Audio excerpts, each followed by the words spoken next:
Morgan Wright is back with us, a cybersecurity analyst and founder of Safe Life, talking a little bit about this hacking attack of CENTCOM's Twitter account and YouTube account, Morgan. And you were saying that you're really disgusted by the fact that some officials are trying to come out and say this is nothing more than a prank when you say it's very serious. The president just spoke on this very casually, but he said that these are Islamist sympathizers that did indeed hack CENTCOM. He used that term. How hard is it to know who exactly did this? You know, it would take some investigation, and if it happened or originated from the U.S., we can probably find out pretty quickly. But as you know, Jenna, in a news cycle, pretty soon perception trumps reality. It doesn't matter if they're really an ISIS or an Islamic State sympathizer. The point about it at the end of the day is the Islamic State, ISIS, got a tremendous propaganda win out of this, and they'll continue to use it in their recruiting videos and online media. So how difficult is it to make sure that it doesn't happen again? You know, accountability for one thing. Let's start holding people accountable for basic mistakes that they should be doing.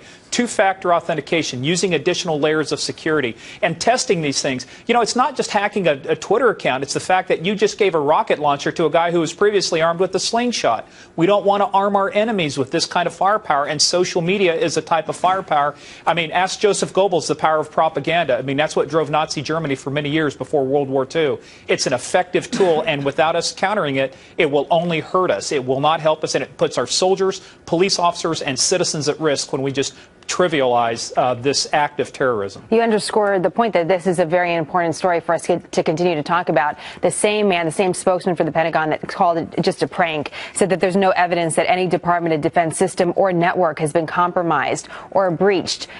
Number one, how do we know that? And number two, is this potentially a gateway for a larger security breach? Well, we know I reviewed all the documents. I talked to actually General McInerney this morning. All of this stuff was just open source stuff, but that's not the point. To 97% of the people in the world, they think ISIS actually hacked CENTCOM.